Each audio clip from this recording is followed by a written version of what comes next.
Welcome Trinidad and Tobago to our News 4 report, a product of the Government Information Services Limited and the Ministry of Communications. I'm Joseph Lopez. Let's take a look at the headlines.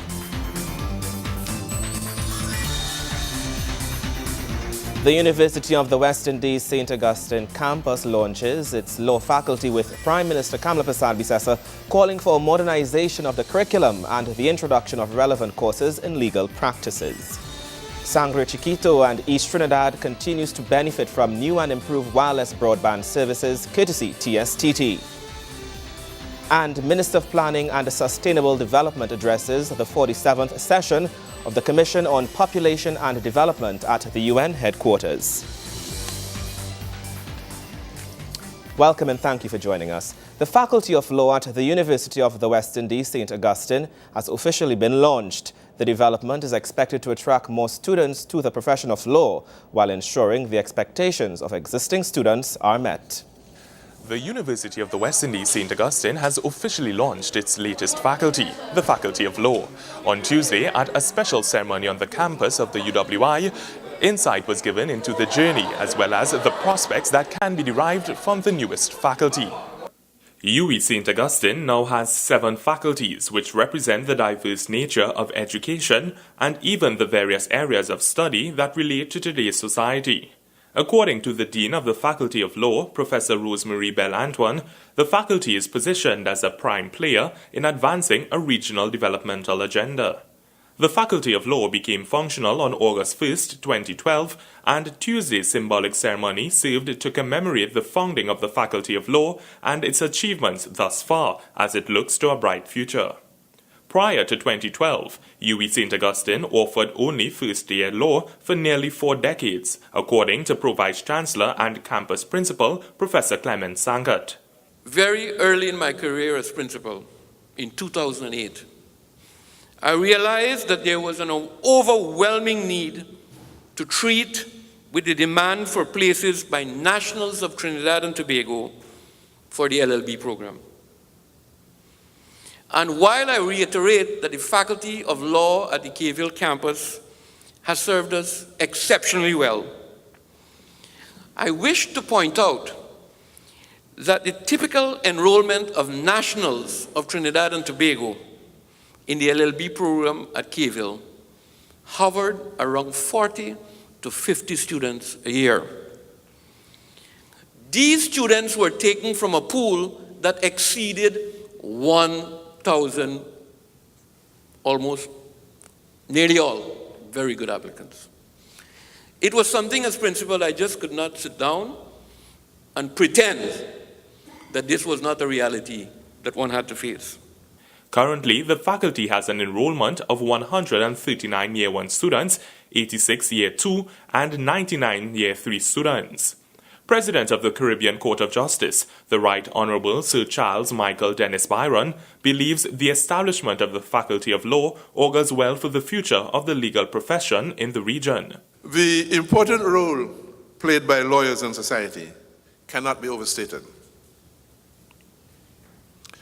There is a reason why this profession has historically been described as a noble one. To become a lawyer is to dedicate one's life to the pursuit of justice and the protection of the rule of law. Prime Minister the Honourable Kamla Persad-Bissessar SC reminisced on her experience having completed the first year of her LLB degree at UWI St. Augustine and then having to leave to complete her program at Caveville, Barbados for 2 years. She believes the law faculty would allow for students to pursue their law degree with far less challenges than before. With this expansion here, to allow more students to come in, one. Secondly, to allow students to do all 3 years here, you would be assisting with the financial and emotional, social and other issues. And then there's the other side. That's on the personal level. I'm speaking financial, economic, social issues. I'll speak on the other side of the profession. And therefore, this ties in back now with the expansion that you're doing at the Penal Davie campus. Again, what that will do is open up more spaces for our students here. And it's not just for Trin students. Trinbagonian students. Students will be accepted, advised by a professor, and in fact that is our arrangement, from the other non-campus territories, should they so wish to come here. So creating more spaces down at the DB campus, Pinal DB campus, creating more spaces here. Yes, more opportunities for our young ones and not so young ones to come into what Sir Dennis Barron mentioned as a very noble profession. Now that's all good and fine from the personal level. But on the national level, on the development level, there has been no doubt in anyone's mind, and several speakers mentioned it before, that we do need more lawyers. Or we need more persons with legal training. The Honourable Prime Minister called for a modernisation of the curriculum and the introduction of relevant courses in legal practice relevant to today's society. Nikolai Edwards, News 4. In other news, residents of Sangre Chiquito and neighboring communities will now have access to broadband services thanks to TSTT's latest initiative. The launch of its wireless broadband is expected to have a far-reaching impact, which has been long awaited. The telecommunication services of Trinidad and Tobago's Blink Wireless Broadband pilot will provide 800 families in the communities of Sangre Chiquito, Chiyu, Rancho Quemado, and Golden Lane, Tobago, with wireless broadband internet running up to speeds of 10 megabytes per second. This service will be provided free of charge for a period of 3 months and will ensure that 95% of the national population has access to wireless broadband connectivity. On Tuesday, the launch of the Blink Wireless Broadband took place at the Bridge of Hope in Sangre Chiquito. Member of Parliament for the area, the Honourable Colin Paratap, noted the difficulty there is in bringing internet services to rural communities and spoke of how new technologies now made the establishment of internet services in these areas easier. While internet access is readily available in most urban areas, the same could not be said for our rural constituencies, such as mine. To date, the biggest problem being faced when attempting to bring high-speed internet connectivity to rural areas is the cost. The costs are too high.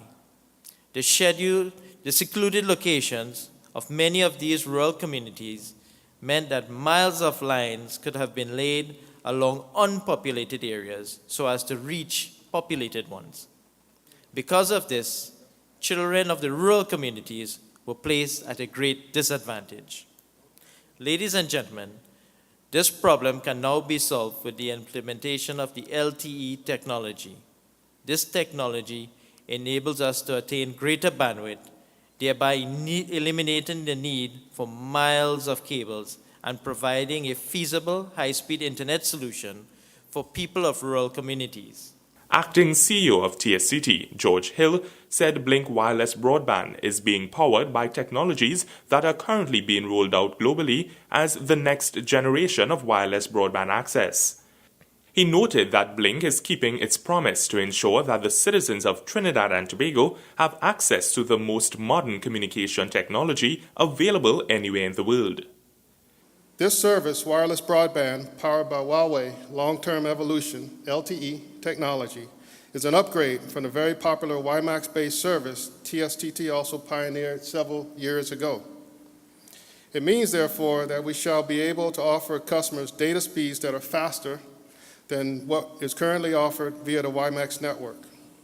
We have tens of thousands of WiMAX customers at present. However, by implementing the new Huawei LTE technology, we shall be able to serve tens of thousands more customers, particularly in areas that had little or no access to this type of broadband service in the past. Now students in these areas won't be faced with the dilemma of having broadband internet access in their schools, but none in their community. Now we are creating greater continuity for an information-age learning experience so that children have the best chance at success.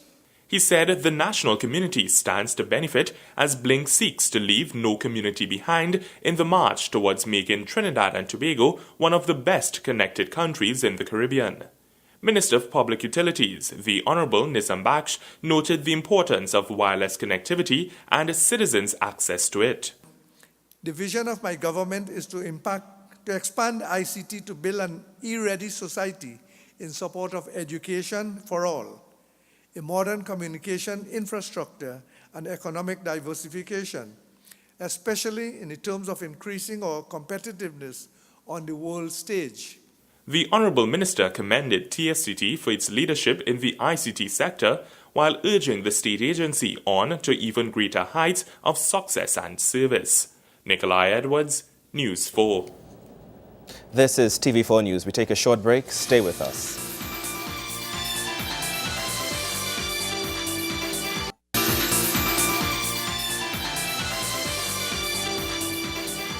Welcome back. Minister of Science and Tertiary Education, Senator the Honourable Fazal Karim, is reiterating the government's commitment to provide adequate, reliable and component healthcare services. This commitment comes as the debate continues on the Nurses and Midwives Registration Amendment Bill 2014. Minister of Tertiary Education and Skills Training, Senator Fazal Karim, believes the health of a nation is the wealth of a nation. He says it is for this reason the government is placing heavy emphasis on improving the healthcare in Trinidad and Tobago. He reminds persons that the government's commitment to healthcare is evident, with the ministers even making a personal sacrifice every month to ensure that at least children can be given equal treatment regardless of their socio-economic status. What we are seeing in Trinidad and Tobago is a government that has unprecedented passion, compassion, and vision for the healthcare sector and the citizens of Trinidad and Tobago. When you look at what we would have done in just over 4 short years, you would see, for example, the innovative Children's Life Fund. Our Prime Minister takes a 10% deduction to contribute to that fund, and all of us contribute 5% to the Children's Life Fund. It is therefore our belief and our firm conviction that our children must not die in the dawn of life in our country or any other country, and that no matter what socio-economic group you come from, there must be equality of treatment and opportunity for survival. Minister Karim says there are many other initiatives which the government has planned to ensure citizens have access to quality health care. We have agreed again to construct the 100-bed hospital in Point Fortin, 150-bed hospital in Sangre Grande, a children's hospital at Couva. As you drive down now the highway, you'll see work going apace. For the first time in Couva, you will not only have the children's hospital, but a multi-training center for medicine, nursing, and pharmacology.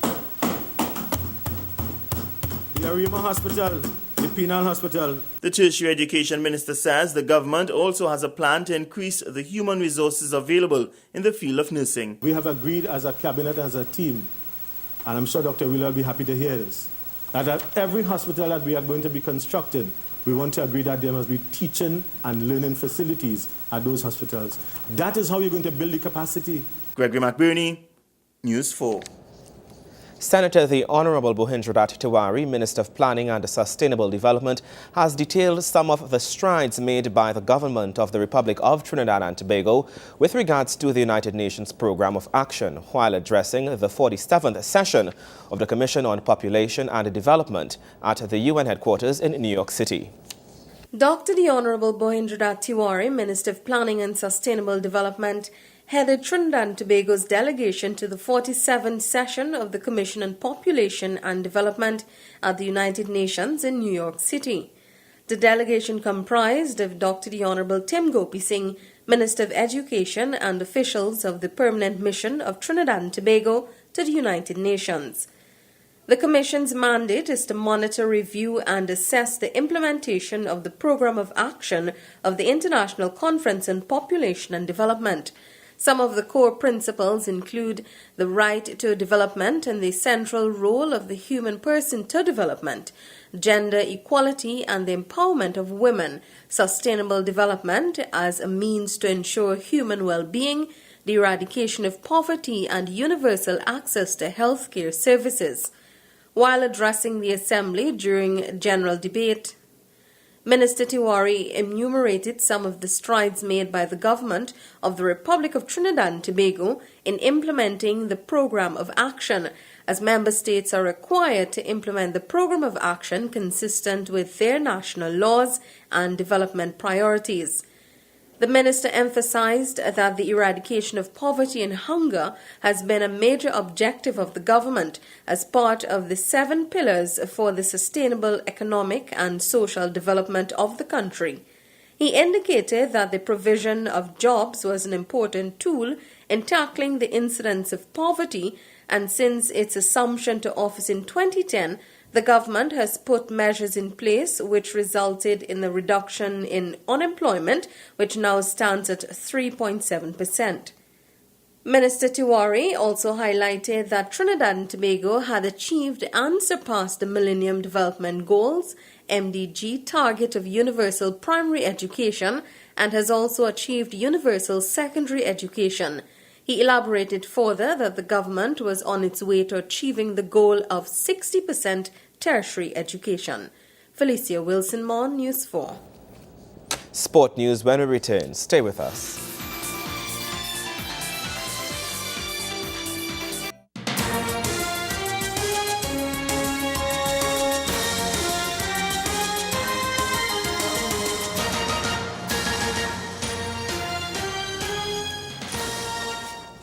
Welcome back. Central FC were riding an 8-game winning streak and hot on the heels of TT Pro League leaders W Connection when they met Northeast Stars in round 3 action on Tuesday at the Hazley Crawford Stadium.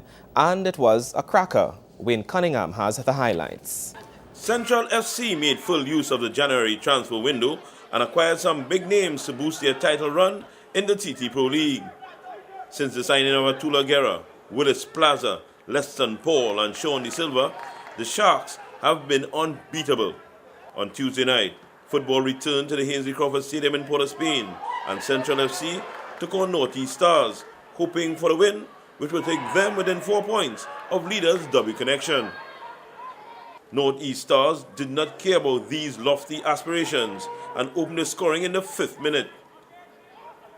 Trevin Caesar drifts in past Akeem Benjamin and beats Jean-Michael Williams with a bullet at the first post.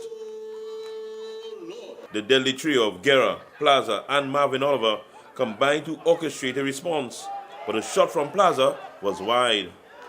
Caesar was also looking for more, but the Tobagonian's diving header flew high. He was determined to double his team's lead, and he did in the 19th minute.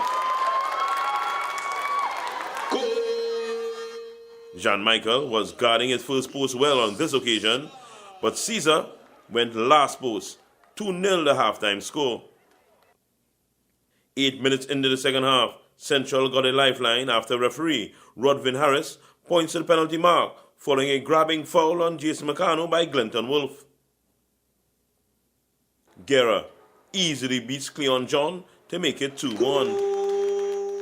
Central threw everything at their rivals, but Northeast is one of the stingiest teams in the league, conceding only 17 goals for the season. Only W Connection has a better record, meaning frustration for Central. This Darren Mitchell effort in added on time was the last throw of the dice for Central FC, as their title hopes were dealt a hard blow with a 2-1 loss. They now sit 7 points off the pace with 3 games remaining and must hope for a W Connection implosion to revive those hopes. There was also an upset at the foot of the table on Tuesday night as the once mighty Caledonia AIA fell to cellar place St. Anne's Rangers. This spectacular 50-meter effort from Kennedy Isles starting things off for the Rangers. Grenadian keeper Shemel Luiso wishing he was in Grand Anse. Denron Frederick equalized for the Mova Laventil outfit in the 33rd minute. Isles was at it again on the stroke of half-time to restore his team's lead, but Keon Edwards brought things level in the 52nd minute. The former Caribbean champions were looking a shadow of the team which represented the region at the Champions League, and their woeful season was compounded with this 84th minute Karen Cornwall goal, which gave St. Anne's Rangers the 3-2 win. Wayne Cunningham, News 4 Sports. Thank you, Wayne. More news after the break. Stay with us.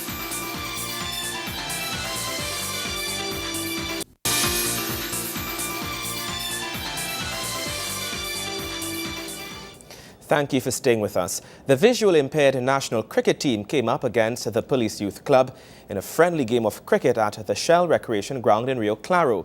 The event was hosted by the End Hunger Committee and Friends, which served a dual purpose to commemorate the United Nations International Day of Sports for Development and Peace. The Shell Recreation Ground was abuzz with activity as community members geared up for a fun day of cricket, aerobics and much more.